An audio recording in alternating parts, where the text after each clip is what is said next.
Alright, folks, we're here, ready for episode 8 here in the challenge series. We are 2/3 of the way to the quarterly finals. I guess you'd call them that. The Grand Prix that happens every 12 weeks. Weeks. Not actually 12 weeks in real life, but 12 episodes. One episode is a week for the challenge series crew. Just as would be the case with the unhinged episodes. And back then, each segment used to be a month and a half or 2 months. And there were no segments in the original challenge series. And each tier was roughly a month, so each time we reached the end of tier S, it actually marked a calendar year.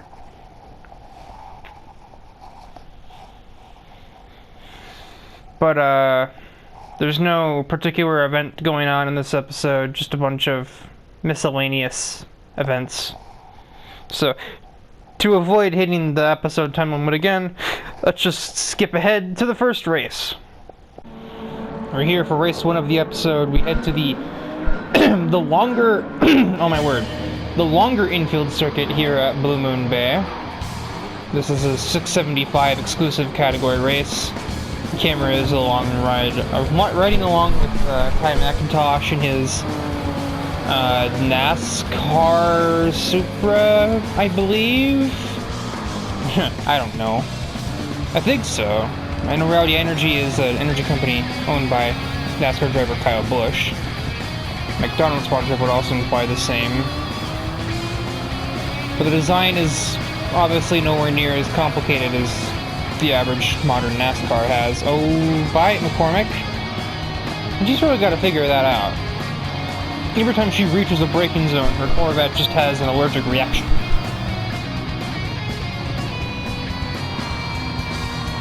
McIntosh sends it on the outside of Johnny Parker and takes position away. He's already made his way through almost half of the field in a singular lap.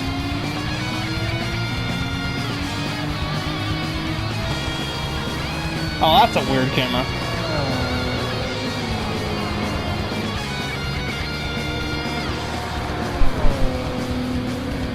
As huge run on the back straightaway, or front straightaway, puts up 4 positions for Tyler, clearing Zolna, Summers, Blanchard, and Koskinen all in one swoop.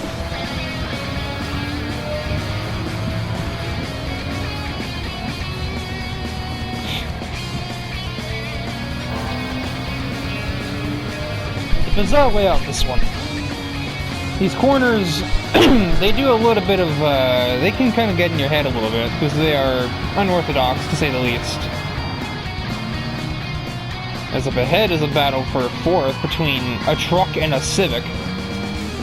Dakota Kingsley will be the winner of that conflict. Truck making an overtake. Looks like we may not be far from a battle for the lead either, between Thrasher and Nishikino. I think the Mustang will probably have the smallest of advantages in power once we get out of the corner here. Speaking of advantage in power, there goes McIntosh around that same Civic. Thrasher looked for a move on the Maserati, but apparently I was wrong. I'm just gonna send it down the inside, actually make a bit of contact with the Maserati. And he will take that spot away. McIntosh gets to the outside of the truck. But the truck is able to put power down more effectively with 4-wheel drive. And also a lot more of it. But down the inside, Tyler goes. He finds the place. Dakota Kingsley tries to force the issue, but knows this truck is not capable of going around the outside of a sports car in such a high-speed turn. Next is Malsan. Just an absolute yeet into the hairpin on the day 220. And success. Maybe. Yes, success because Malsan doesn't force it into the next turn.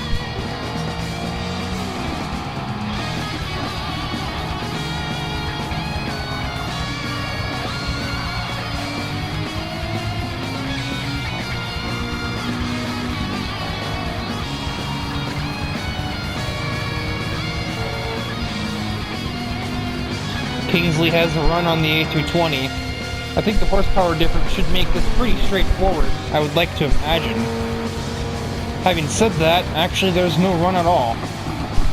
As I move the camera away, Macintosh takes a second away from Maki. I'm sorry, I've made the mistake of taking a drink before starting this recording. Riley Blanchard, while it's also not looking, has taken P6 away from the Civic. And this is looking like it might be a battle for the record books here. We're gonna have Macintosh versus Thrasher battling it out for the lead here at Blue Moon Bay. And Tyler attempts one move down the inside of the hairpin, but Thrasher able to get to the power sooner, so the pass is not made yet. We've got 3 laps and change to decide this conflict. Tyler tries the outside of a high-speed corner. Not likely to work. He'll try the outside of the next one. And that should be the Super Driver clear. And yeah, he clears the Mustang and off he goes. Meanwhile, in the background, Kingsley got the move done on the Alpine. I don't know if Kingsley has enough time to do anything about the Gran Turismo S. Thrasher's gonna just suddenly arrive on Tyler's inside. Tyler gives space, so the battle is not over. Thrasher confident under brakes, and it gives him back the lead. Bit of argy-bargy through that high-speed corner. Macintosh tries the outside of it, yet another high-speed turn. Both drivers putting each other under quite a bit of pressure through the highest speed corners on the circuit. Another hairpin effort for the Super Driver. Does he get a better exit this time? Can he stick the pass? That is a no. It's a mirror image of the last lap. Thrasher pulls basically the world's slowest slide job on Tyler. Tyler's not having it. He's going to try her on the outside again. Thrasher makes a unusually interesting move to the bottom of the track. It totally cuts Tyler off. It's going to be a drag race down the front straight, but the high lane will give the Super the better exit by miles. Does Thrasher have another desperation move going into 1? Oh, you bet he does. Tyler is forced to just give way this time, not so much give space, more like just get out of the way. As we look back further, Paul Sand's now been passed by the C4 Corvette, and Kingsley is there on the Maserati, so plenty more positions off for grabs as Tyler gets to the inside of whatever corner that is.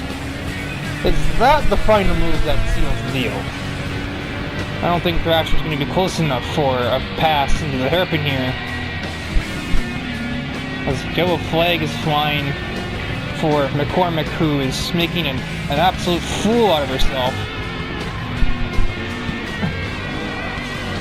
He's told that her buffoonery doesn't interrupt the battles going on near the front of the pack in any way. Morris Zolna and June Summers also suddenly find themselves both ahead of Shoji and sort of in this little train being headed by the Maserati driver.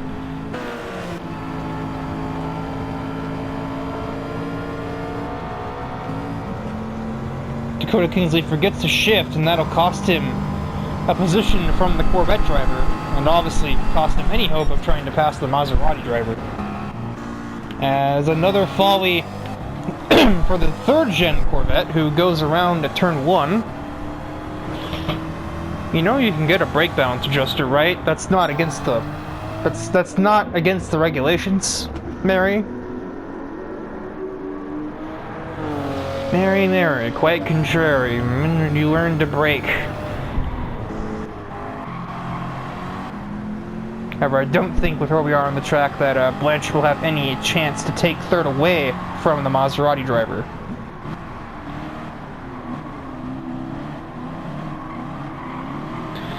She will get very close, but this isn't really a passing zone for these AI.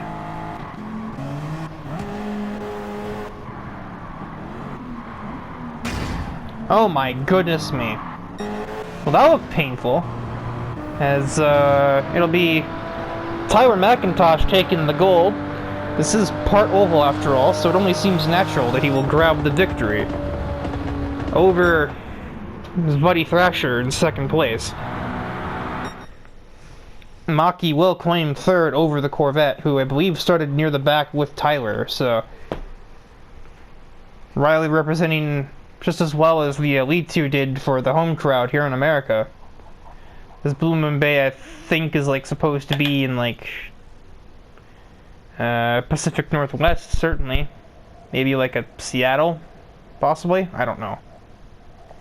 But there's like a map in game, but it's all very vague, so I don't know. I'm gonna pretend Seattle. And we're going to move on to the second race of the episode. We're here for the second race, and here is a 725 category event. Here at Circuit of Spa. Immediately Cam, as we are playing as Cam in this race, tries to make a send on the outside as this camera's lingering way too long. Already ahead of the 12C. Just about barges Honoka off the road.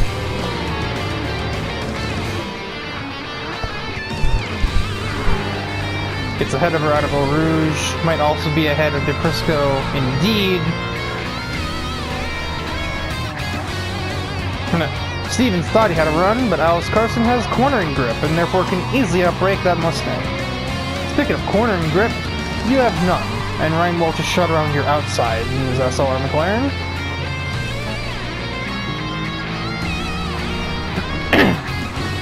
A bit of defensive driving from Stevens keeps Carla Watts not at bay, but it certainly threw her off.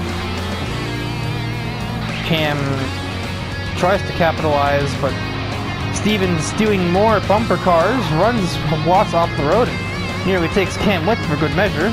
Some questionable driving talent there from the Mustang. It's not even a crowd, it's just one person that he hit. I guess technically two, because it swung back into Cam.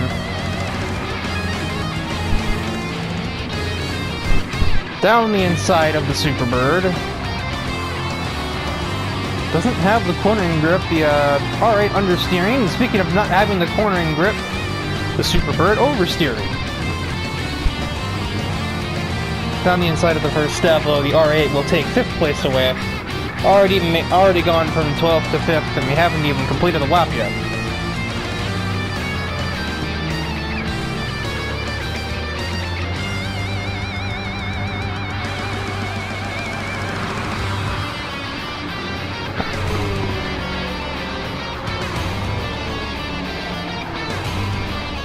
Does he fancy a move into the bus stop? No, he will brake. Kind of early, actually. As Alice Carson attempts to force her way to the inside of the Superbird multiple times. Samuel's random snap there probably is the only thing keeping that NSX behind him right now.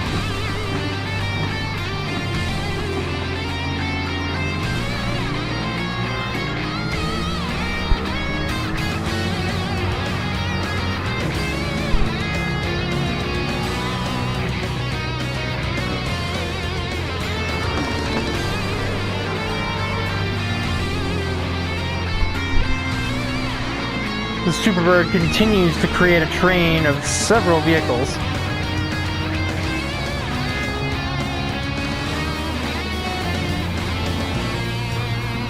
As the R8 will out-drag Kogasa towards, or down the Kemmel Straight.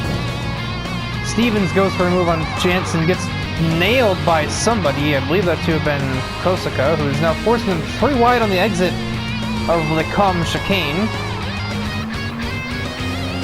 Both the NSX and the Mustang split the Superbird, and off they go. Honoka almost runs over the Mustang a second time. Eric with a huge moment exiting, I think that's No Name. Cam will force himself to the outside and outbrake the F430. So now it is 3rd for the Audi.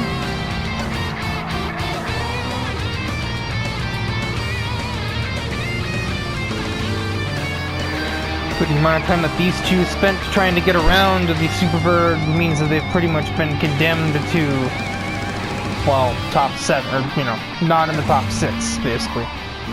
Or not in the top 5, sorry. That's quite a different distance between the two. Cam goes down the inside of the SLR McLaren through Stavro 2. All-wheel drive moment will put the Audi R8 within striking distance of Jake Scarborough in the lead. We already had 2 real drivers fighting for the win at the last race. Now let's have 2 more real people fight for the win here at Spa. It's going to be Jake versus Cam. The battle will basically begin at the bus stop, and Cam tries to send it on the outside. All-wheel drive exit's hypothetically better, but the line that Jake took into the bus stop was also better. Another attempt around the outside of the AMG, attempting to use the all-wheel drive launch to his advantage. He will do precisely this. Meanwhile, action for third as well.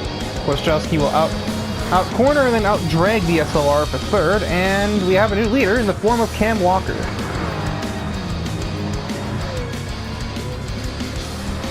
And he will immediately gain several tenths advantage coming out of Eau Rouge.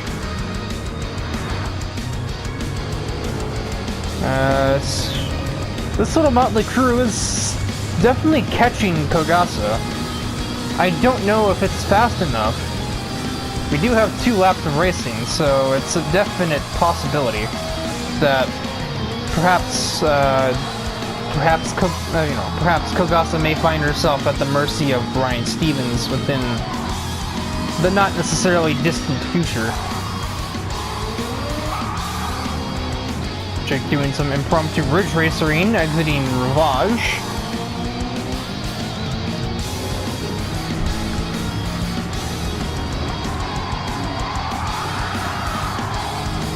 Understeering terribly into the entrance of Puhan, but despite his car's best efforts, he will still survive the corner.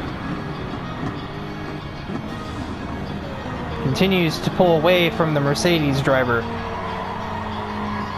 Wojciechowski is also catching said Mercedes driver, and there's definitely still time yet for a battle for P2 between these 2 drivers if Eric can just find that little tiny bit more speed and get there.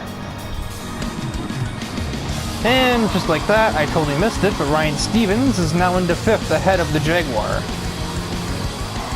And Kosaka is within striking distance herself, but still under pressure from the 4GT behind.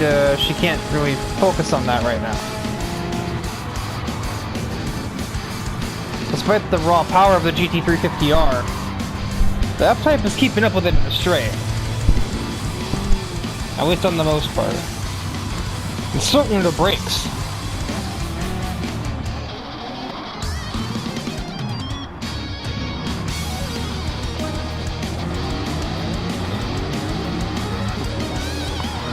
This Cam is just having a field day at the front of the pack.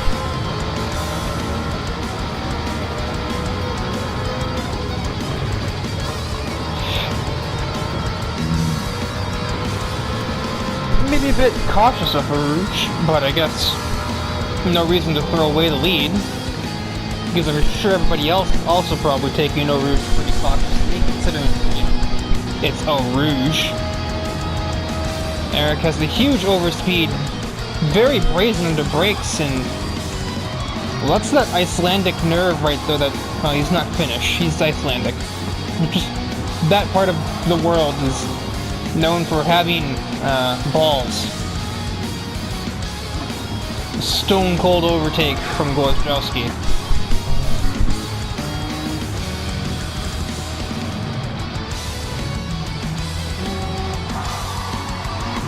It seems the majority of the field finds himself at an impasse here. With Eric's move done on Scarborough, this seems likely to be the final finishing order, more or less. Never mind, Carly Watts seems intent on making a liar out of me, but Puhan is not an ideal passing zone. And so Honoka will be able to escape with P7 there. The last passing zone that's left is the bus stop, and AI don't seem to like that one as a passing zone too much. Stevens is sliding everywhere like he's driving on sports tires. But Kogasa is just unable to do anything to make him pay for it.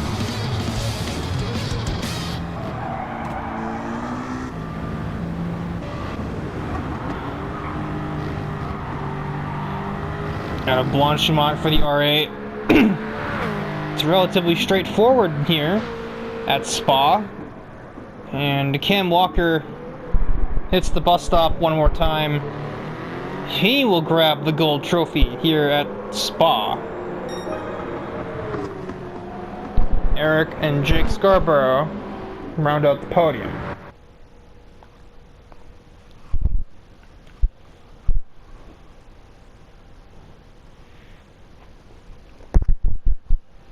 And we'll once again jump continents for round 3. We shall see we people shall see you there. We are here for race 3 of the episode. We have arrived at Suzuka Circuit. I think for literally the first time in the series so far. And, well, races here are never easy, so this is probably one of the most challenging layouts on the lineup, other than, I would say Spa and the Nordschleife would be more difficult, but that's about it.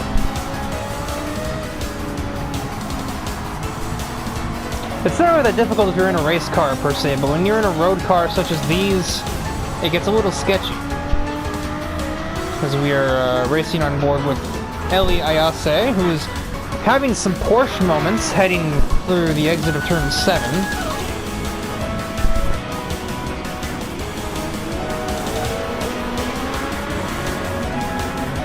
I'm gonna actually go back and look at just how much of a struggle this was to corner. It's one save, shift, another save, another save, another save. The car wanted nothing to do with that corner at all. And yet Ellie was having none of it and kept the car on the road. I would say Ellie needs to try and get through the field quickly and represent for the home fans here in Japan, but spins behind her. Now, this is a 750 race, if you couldn't guess.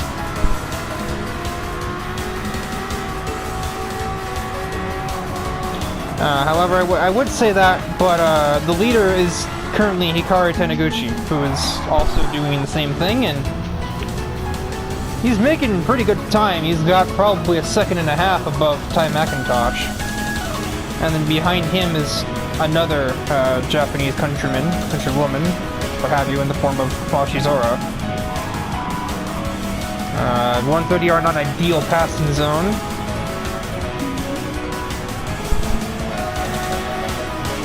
Down the inside for the Carrera driver.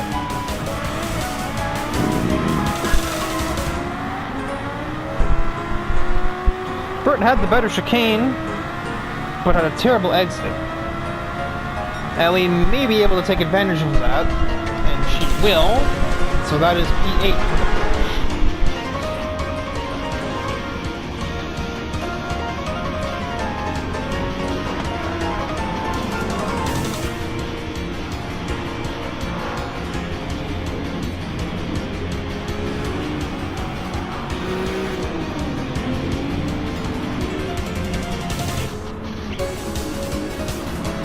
Taniguchi maintains that roughly second and change gap over McIntosh. Admittedly, he's actually starting to reel in Taniguchi, despite being in a car that really has no business being good at cornering, and yet here it is. They have two Corvettes nose to tail behind the Viper. I'm gonna set it on the inside of Stillwell as, well, I have to make my passes somehow. This has obstructed ISA significantly. I sneak through on the entrance to the hairpin, and Ellie will try the outside of the hairpin. However, that R35 is all-wheel drive, so you can't necessarily catch him sleeping that way. But more bravery and not being on the same line as me allows Ellie to get ahead of James Stillwell and then give me a bumper going through, that's not Spoon Curve, this is Spoon Curve. I don't know if that bit of the track has a name.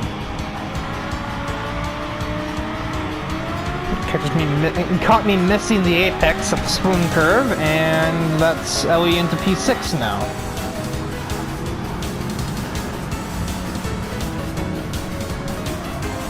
Macintosh has found some momentum, and he is going to get basically right up to the doorstep of that skyline.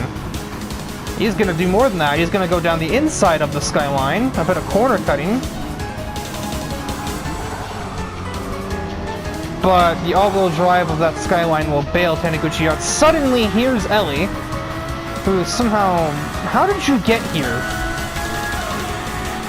Got Parker on the back straight, down the inside of Barbara Page into the chicane. Sneaks around the outside of Ring, and then promptly arrives at Tyler's back bumper. They're going to go 3 down the main drag. And Tyler just gets absolutely mugged. Ellie's going to turn that into an attempt at the lead.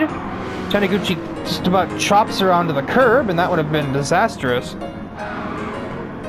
Hoshizora loses control going into T1. I'm not sure if that was a forced error or not. Oh yeah, that's why you don't want to put him on the curb. Macintosh bounces off of that curb, and Hoshizora just about keeps the car under control, but loses a place to the C7 Corvette ahead.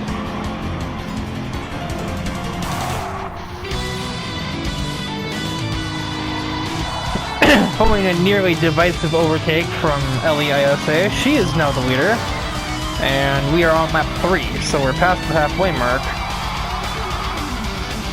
So made about the same time as Cam did. Suddenly Barbara Page down the inside of the Hellcat through the long left. Tyler is powerless and also allows Hoshizora to the outside and attempts to defend from Barbara. The Hellcat is just being eaten alive now. He had one touch of a curb and suddenly he is falling down the order. He asserts himself versus Parker and manages to at least hang on the 5th at the moment. Awkward shifting hoe. Ellie is still struggling with that Carrera. Too much power and not enough grip. Seems to be a recurring issue with cars in this series. Well, the competition is more intense at the higher levels of competition. Sometimes those cars may just be easier to drive off of the merits they're designed for this thing, and something like this Carrera GT is not necessarily designed to be going this fast around a racetrack. So it can be terrifying.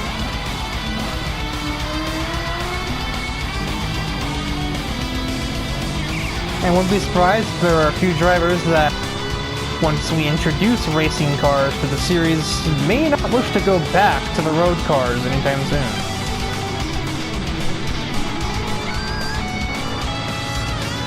So I've overtaken the Hellcat. Wayne Hansen was also right behind that Charger, but he has run out of straightaways, so he'll have to probably just sit and deal with it through the S's.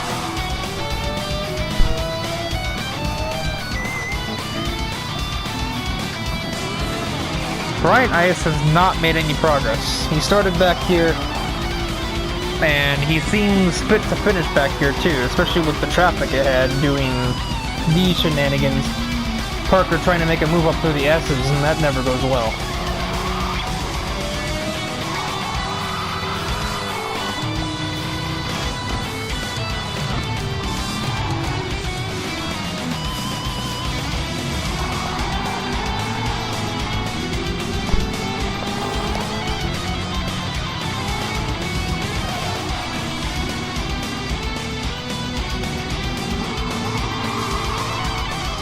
Oh my god. More impromptu ridge racing between these two rear-wheel drive supercars.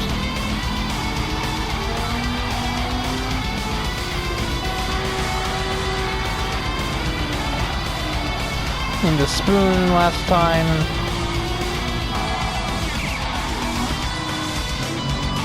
Ayase doesn't quite hit the apex all the way, but takes the corner just well enough, and she can let the horsepower carry her away from the skyline.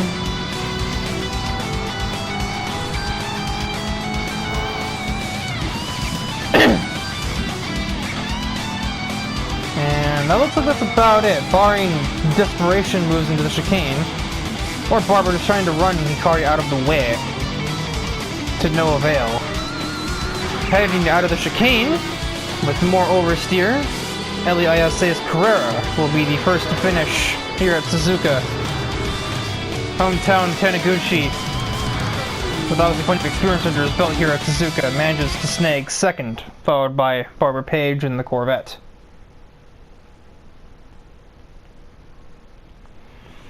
The rest of the Japanese crew of this grid, Hoshizora, still remains 4th place, which I think is literally exactly where she started in the race.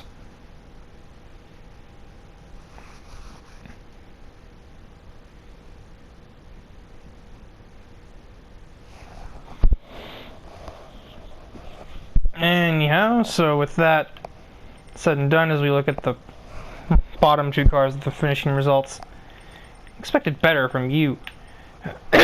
We will head on to the 4th race of the episode, the last one before the potluck.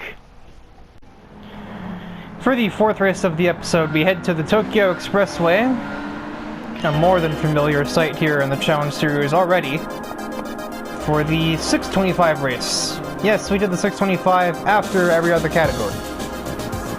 Mainly because this race was supposed to happen in the morning, but it was pushed back due to traffic. It's sort of ironic. That's the reason that a race has to be called off, but here we are. The prospective car is Honoka, who already had 1 appearance and was mediocre at Spa, where she finished right in the middle of the field. She finds herself locked in traffic amongst a bunch of hot hatches and Ferrari. She kind of looked out of place in this battle.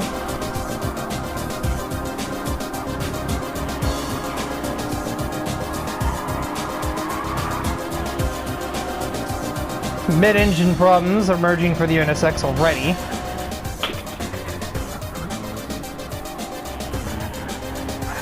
Oh, hold on to that. Yeah, there's more mid-engine problems. They continue to rear their ugly head. She's unable to try and produce an overtake through there. Probably too wary of the car to try and overtake in a high-speed turn. And yet, she'll do it anyway. Now, the car gripped up there, thanks to the aero parts from that wing there. Speaking of overtakes, Umi Sonoda down the inside of Mulsanne. All-wheel drive, not quite enough. They're still going to be at a dead heat as they head up the hill here.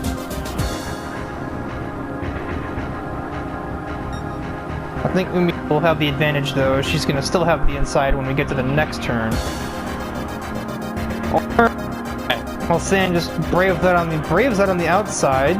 Honoka follows the Alpine through and grabs a place in the process.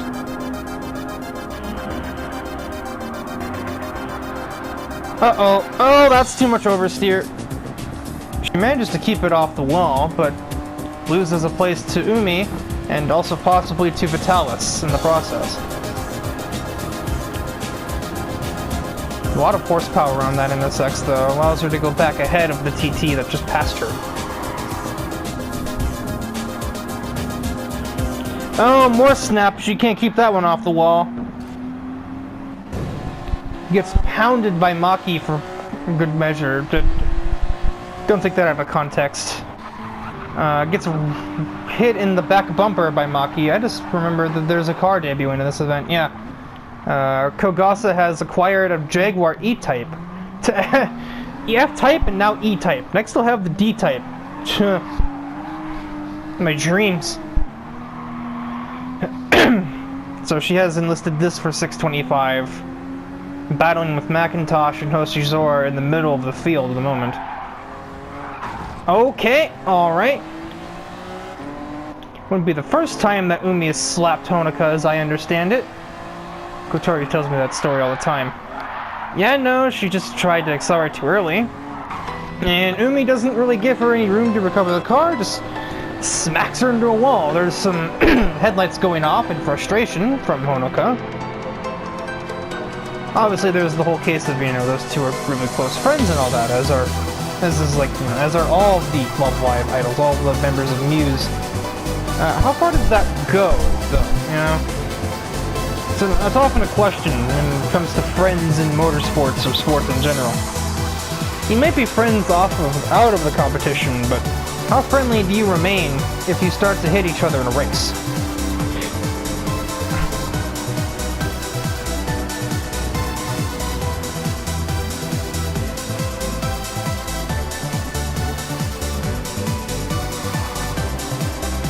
Haven't even had a chance to go up to the front of the field yet and overview. Speaking of Kotori, she is running away with the race at the moment. Or the Battle of the Tories. It's not much of a battle at this point. Kotori is running away with things, and Nitori is just blocking everybody else off. Hanukkah has caught a sort of middle pack ahead of Hoshizora and Mulsanne now. Clears Kogasa, looks for an alternate line around Tyler, finds Nada. Her car's grip levels just keep unbuckling from under her, and she's saving them for the most part, but I fear there's a point where she might just not be ready for it. She can probably predict it to a certain extent, but not completely perfectly, as she just understeers into Tyler, and then oversteers into Tyler twice, and that is, then gets smacked by Reen for good measure. More angry headlights.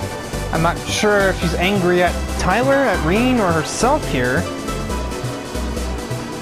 Just ugly snap from the NSX, and just gets compounded by multiple cars.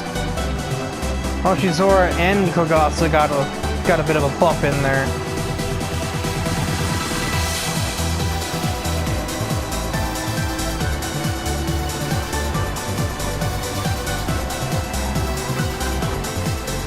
Glimpse back up toward the front. It's about the same as it was. Nothing's really happening up here at the moment. Kotori has started to lose some of that pace she was showing a moment ago at the end of the previous lap, as Nitori has caught her again.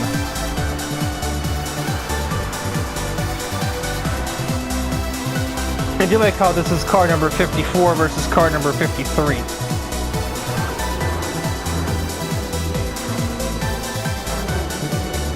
Honoka already back ahead of Reen and Kogasa. There's still time to recover this, ironically, despite moments like that have nearly cost her the whole race.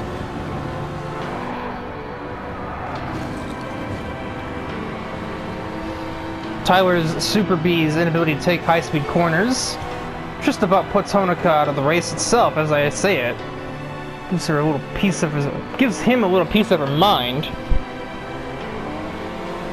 But makes the overtake and will be on her way.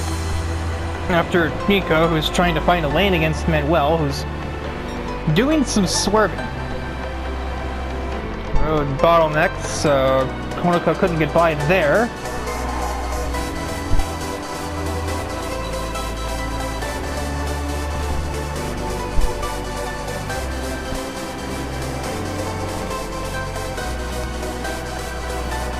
That's bold.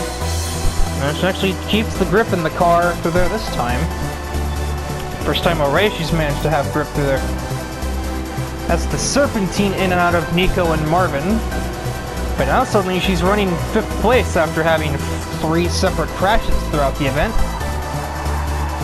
Oh, hold on to it. Oh, wow.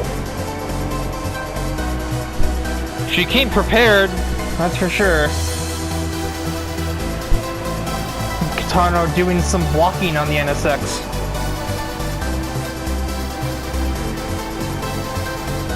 Around the outside, doesn't even need to really worry about Kitano until the apex. around the C80, almost snap, snap, barrier.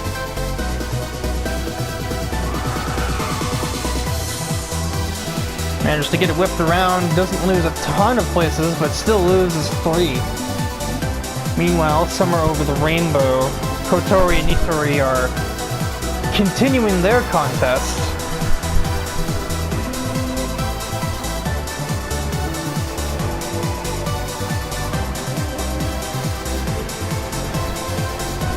It seems like the 7th time in the race, Honoka will overtake McIntosh going into the tunnel.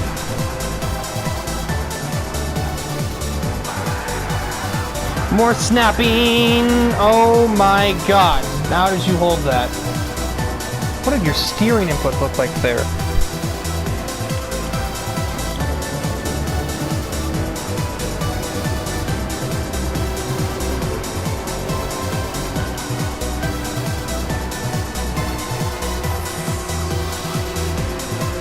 Uh-oh.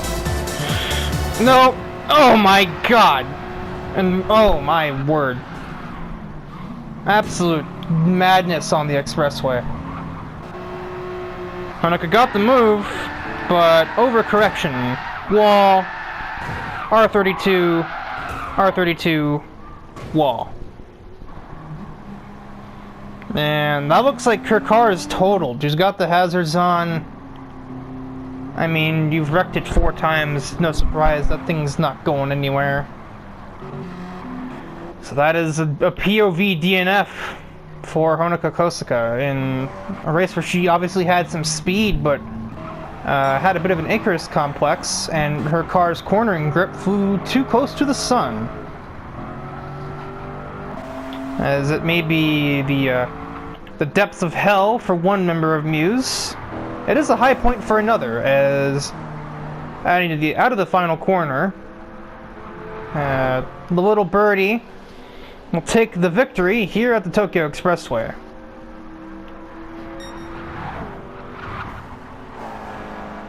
It is an all-Japanese top 5, comprised of Kotori, Nitori, Datsuki, Kyozo Kitano, and Nico. The leading non-Japanese driver is Marvin Manuel, who's driving a Japanese car. Go figure.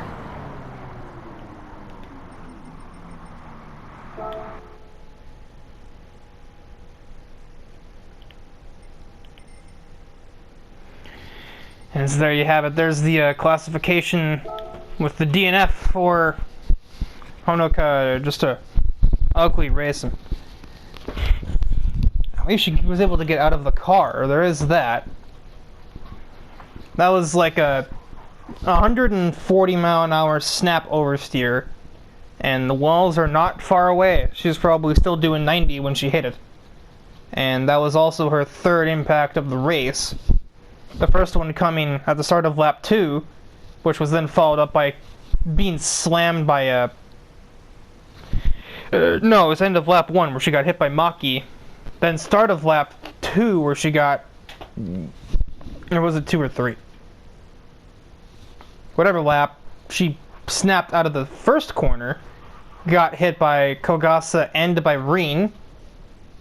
Later on the 4th lap, gets a small impact on the inside wall through the cargo bay section, and then one final hit to put the NSX out of its misery, heading towards the final sector of the race, and then gets tagged by an R32 at another 110 miles an hour. So the fact that she even got out of that car with all 4 limbs attached is surprising in its own right, and the fact that the NSX took that many hits before it finally gave up the ghost is kind of impressive. Those are going to be some expensive repairs that, let's just say, I'm glad I don't have to cover them. Boy. Anywho, we shall advance to the potluck race.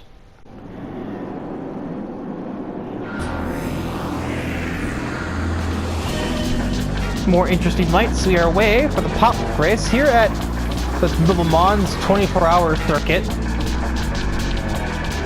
The randomizer has pulled an interesting circuit out of the hat this time. It seems to be pretty good at that. Not too many episodes ago, we had the shortest track I could pick. Now we have the second longest. Seems only a matter of time before we end up having to do one of these on the Nordschleife.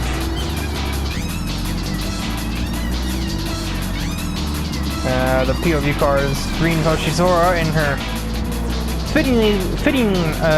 fittingly designed Viper, which obviously harkens to the Orica Viper of the year 2000 or so.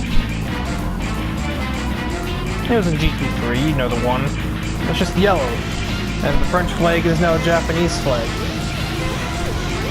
Holy top speed, Batman. Are they even moving?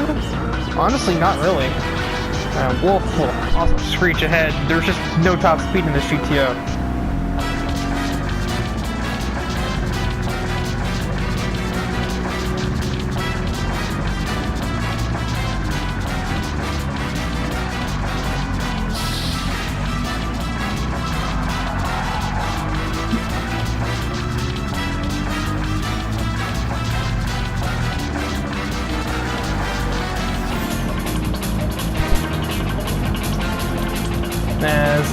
With the long straightaways here, the cars will probably separate into their individual categories pretty rapidly, as that's scary to see flying by.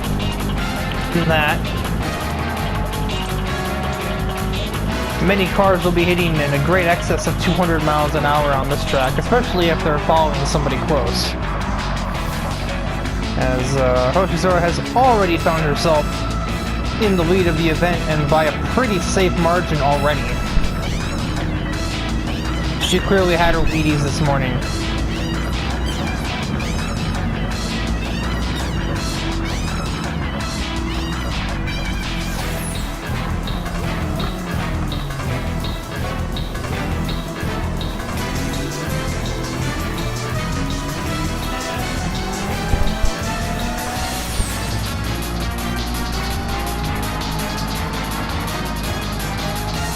Parker is confused by the actions of the leading Supra. They're actually carrying some decent speed on this Supra. Parker trying to bump trap with Gemini. Almost looks like it. Holy crap, the Supra's doing 190. The Supra just almost hit 200. God! What did Gemini put NOS in that thing? That's not in the regulations. Why did Johnny Parker really bump trap the Supra that much? That's crazy. I didn't even know arrow push. Hi, Gemini. I didn't know arrow push was a thing in this game, but that seems to be pretty convincing evidence to the fact. Block! Akira has chosen his champion, and it ain't Parker. Oh, this is a chromatic battle here. Two navy blue and white Fords, except they're in completely different classes, and the battle is not going to be very long because of that.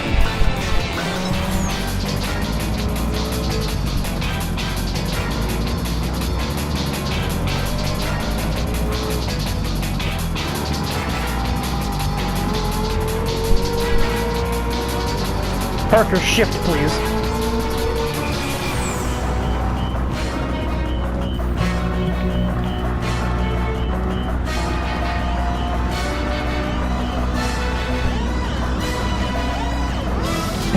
This is about the kind of field spread I expected to witness in this race.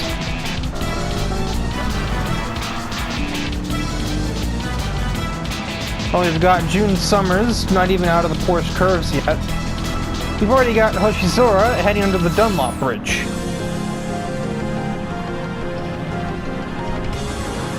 Hoshizora will probably be a little ways down the Mulsanne before June Summers even starts lap 2.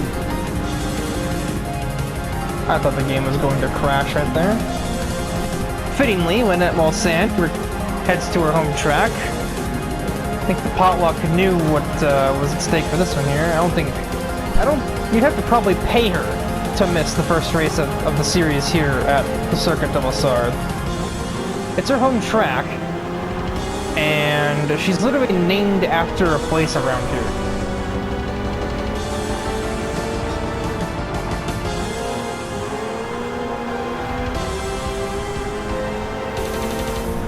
That's a bit of a weird thing. Her family line is technically started by a person who changed their name to the last name Alsan to fit the village that they lived in. I know that was even a thing in the sort of era when that person would have been alive. And so, you know, along with the village that the straightaway Alsan is named after, there's also just a family line of people who like motorsports who share a last name with the straight. So that is her legal name, but someone several years ago, but in the case of somebody several years ago, it was not.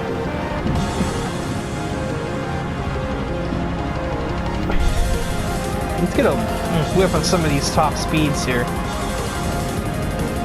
204 for Ryan Wolf. 199, 203, 198.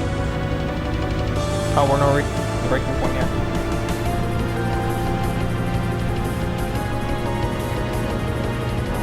$187, 174, 75. Didn't see that. 77. A mere 166. 168. Oh, jeez. 163.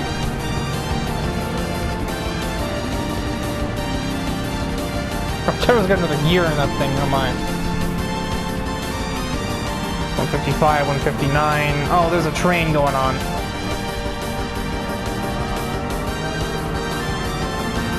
Madison Palmer heads the 625 train, and Gina Torini didn't catch it. Another battle of the Tories, just like Tokyo. Kotori will overtake Hitori. That's definitely not confusing. I don't know what you're talking about. 148 for the SCL, and oh boy.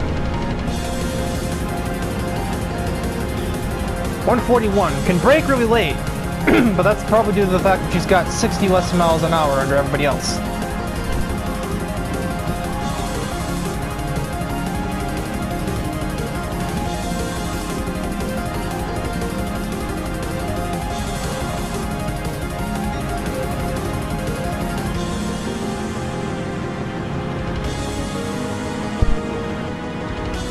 On a clinic at one of the most famous tracks that the circuit visits, or that the Challenge Series visits.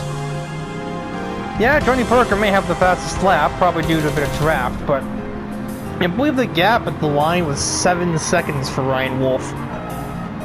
Like 7.5 even. That Viper is nearly a speck in the distance for the McLaren driver, or the SLR driver. And he's still got Carly Watts to contend with, who, being that she's a sports car driver by trade, at least she was, she knows her way around a track like Le Mans because she's been here once before.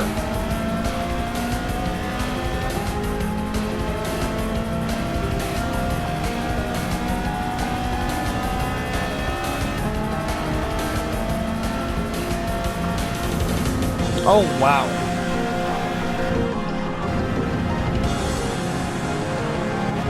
$227 on the Ford GT there.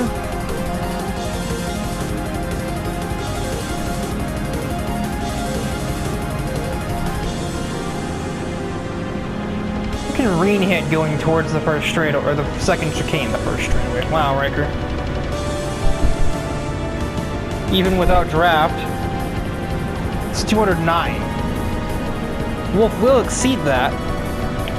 Just. Carly Watts had enough. He's going to go down the inside of the second chicane.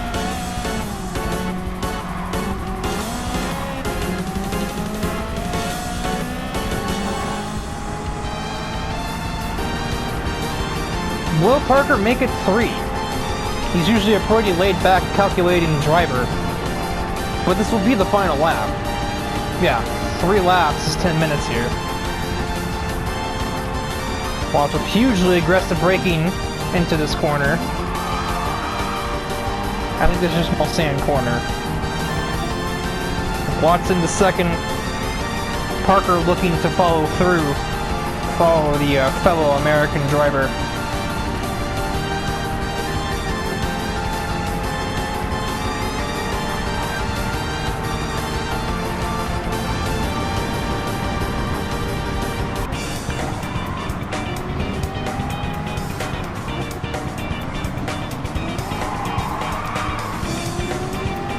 In sync drift train between Wolf and Parker there, heading through, I believe that's Indianapolis. Arnage, more drifting.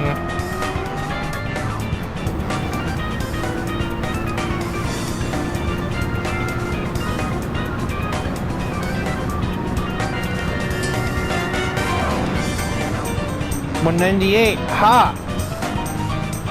Eat that, top secret guy. Akira's Supra is officially 1 mile an hour faster. Parker's gonna try for the curves. Yeah, that's not gonna work.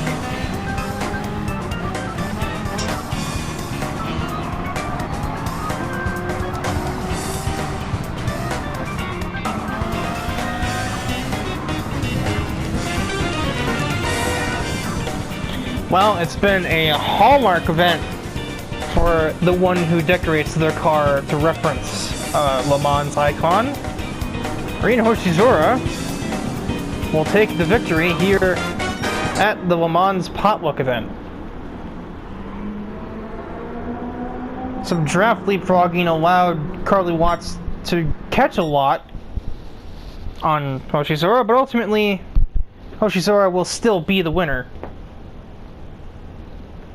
She got there and definitely stayed there. Kogasa was the singular 725 car in this race. Taniguchi wins out of the 675 cars, of which there were 7 of them. Axel Valentine, the winner amongst the 625s, all 6 of them.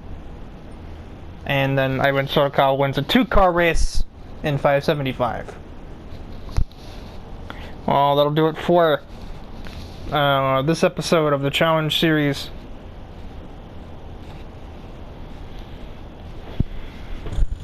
No minimum of emphasis can be put on the highs and lows between the Love Live category of drivers and the real life drivers, who were obviously the main focal points of this. Cut.